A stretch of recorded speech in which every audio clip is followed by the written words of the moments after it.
మీరు అందరూ ఆలు ఈలు అన్నీ నేర్చుకొని కాస్తో కూస్తో నాలెడ్జ్ పెంచుకొని అక్కడ వరకు వెళ్తారు. కానీ మీరు నాలెడ్జ్ గెయిన్ చేస్తూనే ఆ వర్క్‌ని కంప్లీట్ చేస్తారు. యెస్. యెస్. అన్నీ సినిమాలోనే తినటం నేర్చుకున్నాం.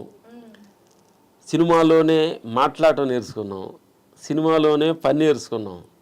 సినిమాలోనే ఫైట్ మాస్టర్ అయ్యాం. అంటే అంటారు చూడు కొంతమంది జాబ్లో కూడా అన్నీ వాళ్ళు జాబ్ ఇచ్చి అన్నీ నేర్పుతారంటారు కదా. అట్లా భగవంతుడు మాకు సినిమాని జాబ్ ఇచ్చి అన్నీ నేర్పాడు. ఆయన గొప్ప గురువు. ఆయన అంటే గైడ్, వెరీ గుడ్ గైడ్. ఆయన తెలుసుకుంటే కొంచెం మనం ఆయనకి ఫేవర్గా కొంచెం మనం టైప్ అయ్యి ఆయన శరణాగతి అయ్యి విశ్వానికి భగవంతుడికి కొంచెం శరణాగతి అయ్యి తెలియని తెలియనట్టుగా మన ఓపికగా ఆయన దగ్గర మనం శరణాగతి అయితే ఆయన గైడ్ చేస్తాడమ్మా. అది మనుషులు అయ్యో కంప్లీట్ గా ఒక ఫైట్ మాస్టర్స్ ఏంటి అంటే మాక్సిమం విలన్ లో విలనిజాన్ని అలాగే హీరోలోని హీరోయిజాన్ని చూసేవాళ్ళు దేవుడు తత్వం అంటే భయం వేస్తుంది కాదమ్మా. అంటే మనం చూస్తాడు వీడు ఏమైనా పోరాడుతున్నాడా, తెలియనట్టుగా ఏమైనా యాక్ట్ చేస్తున్నాడా, నాకంతా తెలిసి నేను అనుకుంటున్నాడంటే ఆయన పెద్ద మన దగ్గర రాడు. చూసుకొని వాడు తెలిసి అనుకుంటున్నాడు కదా అనుకుంటాడు.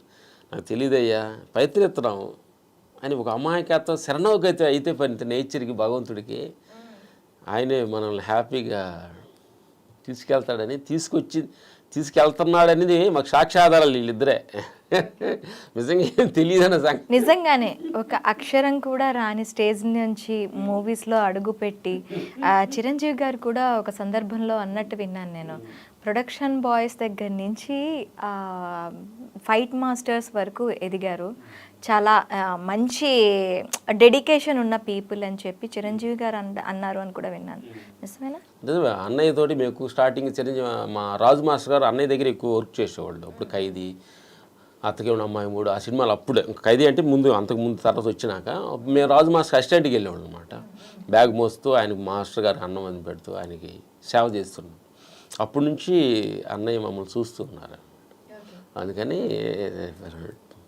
ఓకే. ఇప్పుడు చిరంజీవి గారితో విశ్వంబర మూవీ చేశారు కదా, ఎలా అనిపించింది? బాగుంది. కొత్తగా ట్రై చేస్తున్నాడు.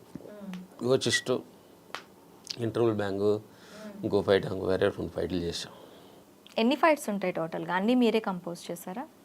తెలీదు. ఇప్పుడు మేమేంటంటే లేటెస్ట్గా అన్నీ మనమే చేయాలని, అది మనం చేయకూడదని లేదు, అన్నీ మనమే చేయాలని లేదు. వాళ్ళు పిలిస్తే మన వెళ్ళి చేయటానికి మేము రెడీగా ఉన్నాము. అంతే తప్ప అన్నీ చేయాలని, ఇది చేయకూడదని కంప్లీట్గా ఇంతకుముందు ఉండేది. మేము ఈ ఆత్మ పైనలోకి వెళ్ళిన తర్వాత ఏది ఎక్స్పెక్టేషన్స్ లేదు, అందుకని వ్యతిరేక భావం లేదు, అందుకని ఎక్స్పెక్టేషన్ లేదు. వాళ్ళు ఏమి ఇచ్చారు అది చేయమన్నారు, చేసాం. నెక్స్ట్ నచ్చితే ఇస్తారు, లేకపోతే లేదు. సార్, నేను చిన్నప్పుడు మీ మూవీస్ చూసేటప్పుడు మీరు ఫైట్ సీన్స్లో కూడా చాలా సినిమాల్లో నటించారు. అవన్నీ చూస్తున్నప్పుడే అబ్బా విలన్స్ ఇలా ఉంటారా, కంప్లీట్ ఒక జిమ్ బాడీతోని దీంతో చేసినప్పుడు అమ్మో విలన్స్ ఇలా ఉంటారా, పాపం అక్కడ చిరంజీవిని కొట్టేస్తున్నారు వాళ్ళు. గ్యాంగ్ లీడర్ అనుకుంటా, గ్యాంగ్ లీడర్ కూడా గ్రూప్ ఫైట్లో ఉన్నా చేసాం. ఒక ఫైట్ ఉంది మీతోని మూవీలో ఉన్నాం, గ్రూప్లో ఉన్నాం. అప్పుడు అంటే నాకు అనిపించింది ఏంటి అంటే వీళ్ళేమో ఇలా ఉన్నారు, చిరంజీవి చూస్తే పాపం అలా ఉన్నారు, కొట్టేస్తారేమో. అంటే ఆ కంపోజింగ్ అది హార్మ్ఫుల్గా ఉంటుందా? అంటే మీరే కాదు, ఎవరు కంపోజ్ చేసినా ఆర్టిస్ట్కి హార్మ్ఫుల్ అయ్యేటట్టు ఏమైనా కంపోజిషన్స్? ఆర్టిస్ట్ని మనం కేర్ఫుల్గా చూసుకొని ఆర్టిస్ట్ని చేయటం అనేది ఫైట్ మాస్టర్ రెస్పాన్సిబిలిటీ, బాధ్యత. ఫైటర్స్ని వాళ్ళని ఆ హీరోని చూసుకునే బాధ్యత మాకుందన్నమాట. వాళ్ళని సేఫ్ చూసుకోవాలి. మ్యాక్సిమం సినిమా పండింది అంటే ఆ ఫైట్స్తోనే పండుతూ ఉంది. మనకి కథ, ఆ పాటలు, ఇది మొత్తం స్క్రీన్ ప్లే అదంతా పక్కన పెడితే ఒక మంచి ఫైట్ పడిందంటే ఆ హీరో ఎలివేషన్ వచ్చేస్తుంది. ఈ హీరో ఎలివేషన్ వచ్చిన తర్వాత ఇంకా మూవీ అనేది ఒక రసవత్తరంగా మారిపోతూ ఉంటుంది.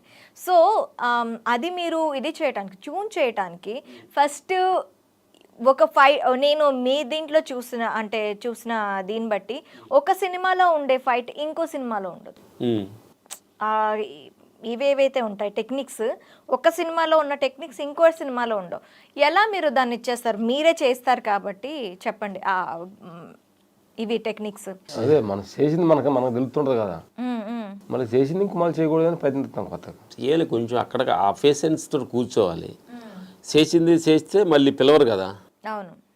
చేసింది చేయకూడదు, కొత్తగా ఉండాలి, అంతకుముందు చేసిన కొత్తగా ఉండాలి. మనకు కూడా ఏంటంటే కథలో కొంచెం కొత్తదనం దొరికిందంటే చేసింది చేస్తే పాతగా బోర్ వేస్తుంది కదా, ముందు దోసేస్తుంది కదా. ముందు మనకు కొత్తగా ఉండాలి ఫస్ట్. మనకు కొత్తగా ఉండాలి, మనం ఇంట్రెస్ట్గా చేయాలంటే, జనానికి ఇంట్రెస్ట్గా. మాకు చేయాలంటే పని చేయడానికి ఒక కిక్ ఉండాలి కదా. ఇది కొత్తగా ఉంది, కొంచెం ఏదో టఫ్గా ఉంది, దీన్ని మనం ఎలా డీల్ చేయాలి అనేది కొంచెం మైండ్ అఫర్ట్ పెడితే కానీ మనం దాన్ని డీల్ చేయమన్నమాట. అందుకని కొత్తదనంలోనే కొంచెం కష్టం ఉంటుంది, ఆ కష్టాన్ని ఎదుర్కొంటే కొత్తదనంలో కిక్కు కూడా ఉంటుంది. విశ్వంబర విషయానికి వస్తే చిరంజీవి గారితో ర్యాప్ ఎన్ని సంవత్సరాల నుంచి మీకు? మాకు ఫస్ట్ నుంచి మేము అన్నయ్య సినిమాలు ఎక్కువ చూసేవాళ్ళం. ఫస్ట్ ఊర్లో ఉన్నాం కూడా అన్నయ్య అభిమానులు విన్నాను. తర్వాత ఫస్ట్ జేబుదంగ షూటింగ్కి చూడటానికి వెళ్ళి సరదాగా, అప్పుడు స్టార్టింగ్ వెళ్ళినప్పుడు ఫస్ట్లో. ఆ తర్వాత నేను వెళ్ళి కంటిన్యూడ్గా అన్నయ్యతోటి గ్రూప్ రైట్లు అన్నీ చేస్తున్నాం. అన్నయ్య ఈ మధ్యకి గ్యాప్ వచ్చింది. గ్యాప్ తర్వాత 150 ఖైదీ నెంబర్ 150లో మళ్ళీ ఫైట్ మాస్టర్గా అన్నయ్యతోటి వర్క్ చేయడం అనమాట. చాలా ఆనందంగా ఉంది. ఇంకా ఏ మూవీస్ సార్ ఇప్పుడు రిలీజ్కి ఇంకా ఉన్నాయి?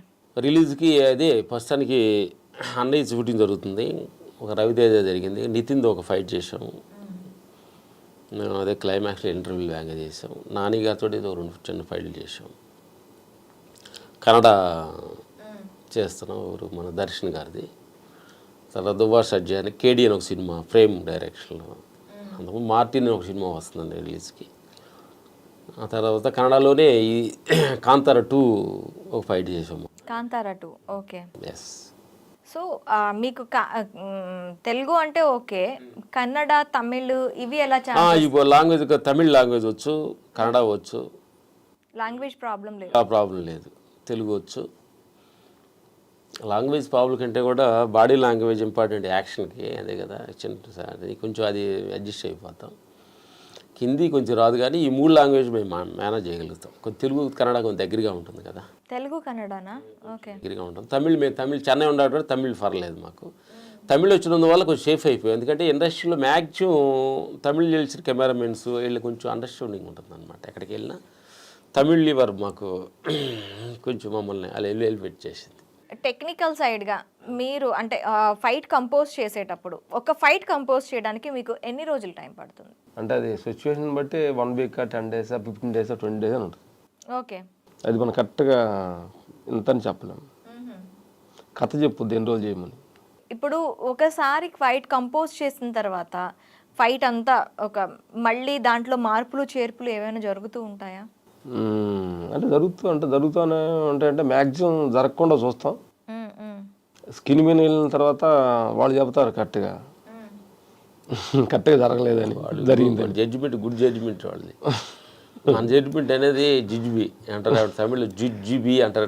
తీసుకొని జడ్జిమెంట్ చేస్తున్నా వాళ్ళు ఇచ్చి చెప్తారు వాళ్ళది కరెక్ట్ అని, మన కరెక్ట్ కాదు, మన సాక్షి చాలదు. అయితే ఒక్కొక్కసారి కంప్లీట్గా సినిమా అంతా వచ్చేస్తుంది, బయటకు వచ్చేస్తుంది, మీ ఫైట్ ఉండదు అందులో. మీ ఎక్స్ప్రెషన్ ఎలా ఉంటుంది ఆ టైంలో? అర్రే ఇక్కడ మన ఫైట్ ఉండాలి కదా, ఆ ఫైట్ ఉండాలి కదా, ఆ ఫైట్ ఏమైపోయింది అని చెప్పి. మాకంటే పెద్దవాళ్ళు డైరెక్టర్, హీరో, ప్రొడ్యూసర్స్ వాళ్ళ డిసిషన్ లెక్క బాధపడితే మిగిలేదు నీకే దుఃఖమే కానీ ఏమి లేదు. సో అలా ఎప్పుడు ఫీల్ అవ్వరు? ఫీల్ అవ్వలేదంటే నీ చేతుల్లో లేనప్పుడు నువ్వు ఫీల్ అయ్యడం వేస్టే కదా. నీ సూర్యబీలు తెచ్చుకోవడం వేస్టేగా. నీ చేతుల్లో ఉంటే అని ప్రయత్నించు, నీ చేతుల్లో లేనప్పుడు వాళ్ళ చేతులకు వెళ్ళిన తర్వాత ఎంజాయ్ చేయాలి అంతే తప్ప ముందుగానే ఫిక్స్ అవుతాం. ఎంత మిగిలి వచ్చిందో అదే మన